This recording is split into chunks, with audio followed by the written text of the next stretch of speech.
দেখুন, জীবনের একটা মোড়ে এসে যখন আপনি বুঝতে পারবেন আপনার ট্রাস্টেবল মানুষটা আপনার সাথে বেইমানি করছে, আপনার ভালোবাসার ভ্যালু দিচ্ছে না, আপনি একা হয়ে যাচ্ছেন, আপনি নিঃস্ব হয়ে যাচ্ছেন, আপনার ভালোবাসার মানুষ নেই। আপনি যার জন্য সারাটা জীবন আপনি করলেন, আপনার সবকিছু বাদ দিয়ে সবকিছু আশা ভরসা সবকিছু ত্যাগ করে আপনি একটা মানুষের পিছনেই সারা জীবন সবকিছু করে গেলেন তার ভালোর জন্য, তার সুখের জন্য। সেই মানুষটাই এসে আপনাকে একা করে দিচ্ছে। সেই সময়টায় একটা ছেলে হোক মেয়ে হোক পুরোটাই মানে হতাশ হয়ে যায়, ডিপ্রেশনে পড়ে যায়। সেই ডিপ্রেশনের ফলে অনেকেই ভুল ডিসিশন নেয়, নিজেকে হারিয়ে ফেলা ডিসিশন, নিজেকে শেষ করে দেওয়ার। আসলেই কি এটা কোনো গুড ডিসিশন? এটাই কোনো গুড সলিউশন? আমার মতে না। একটা মানুষের মন সবসময় একরকম থাকে না, মানুষের মন পরিবর্তন হয়। সে হতে পারে, হ্যাঁ, অন্যজনের প্রতি আকৃষ্ট হলো, অন্যজনকে ভালো লাগলো, যে কোনো কারণেই হোক, কিন্তু তাই বলে নিজের জীবনটা নষ্ট করে দিতে হবে, নিজের জীবনটা শেষ করে দিতে হবে? আল্লাহ আমাদের এত সুন্দর একটা জীবন দিয়েছেন, সেই জীবনটাকে নিজের হাতে ধ্বংস করার কোনো অধিকারই আমাদের নেই।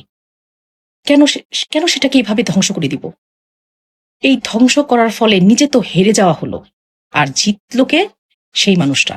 সেই মানুষের অন্যায়টা সারা জীবনের জন্য জিতে গেল। আর পরিবারের বাবা মা, ভাই বোন, বাচ্চা সবাইকে একটা হাহাকারের মধ্যে ফেলে দেওয়া হলো।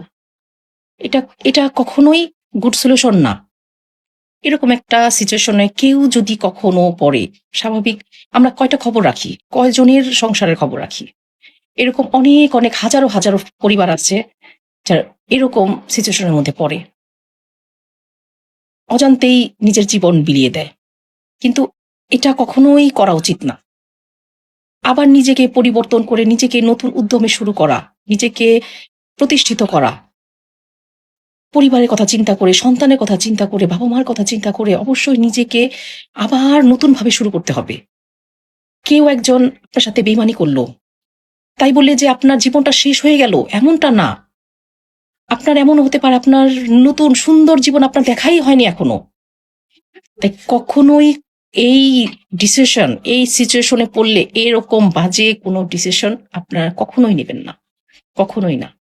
নিজেকে আবার নতুন উদ্যমে শুরু করুন, নিজেকে আবার ভালোবাসতে শিখুন। নিজেকে ভালোবাসতে না পারলে অন্য একজন কিভাবে আপনাকে ভালোবাসবে?